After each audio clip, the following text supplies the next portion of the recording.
ત્યારે વીએનએસજીયુની પરીક્ષામાં છબરડો સામે આવ્યો છે। 13ના બદલે 25 માર્ક્સનું પેપર આપવામાં આવ્યું। વિદ્યાર્થીઓને પ્રોરેટાના આધારે ગુણ આપવામાં આવશે। પ્રશ્નપત્ર બનાવનાર સામે કાર્યવાહી કરવામાં આવશે। અધ્યાપક વિરુદ્ધ ફેક્ટ કમિટી દ્વારા કાર્યવાહી કરવામાં આવશે।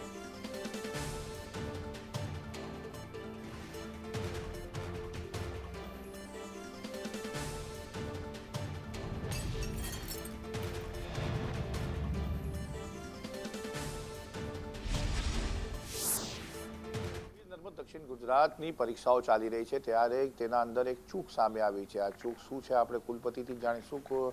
સાહેબ, જે પરીક્ષાઓ લેવાઈ રહી છે એમાં ચૂક આવી છે એક્ઝામ પેપર્સને લઈને, માર્ક્સને રિલેટેડ, તે શું છે?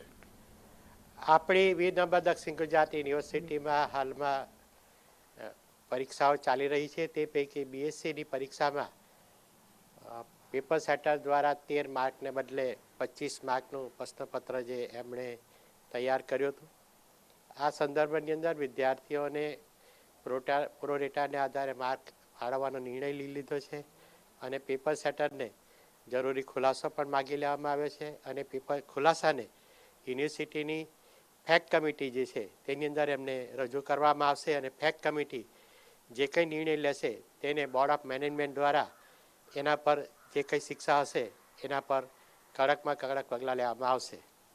આના અંદર ચૂક તો થઈ છે, હવે માર્ક્સ કેવી રીતે આપવામાં આવશે? માર્ક્સ જે છે એ જે કંઈ માર્ક્સ મેળવ્યા છે તેના નિયમ અનુસાર જે સામાન્ય સંજોગોમાં એના અડધા માર્ક કરી દેવામાં આવતા હોય છે અને એને આધારે એની આગળની પ્રક્રિયાઓ કરવામાં આવતી હોય છે। તો તમારા સામે છે કે જે ચૂક થઈ છે તેના ઉપર એક ફેક્ટ કમિટી બનાવવામાં આવી છે, જેનો રિપોર્ટ આવશે અને જો કોઈ કસૂરવાર દેખાશે તો તેના સામે જે પણ પગલાં ભરવાના છે તે લેવામાં આવશે તેવું ખુદ વીરનર્મદ દક્ષિણ ગુજરાત યુનિવર્સિટીના કુલપતિએ જણાવી દીધું છે। કેમેરા પર્સન ભૂષણ ચૌધરી સાથે આઝમ સાથે સંદેશ ન્યૂઝ, સુરત।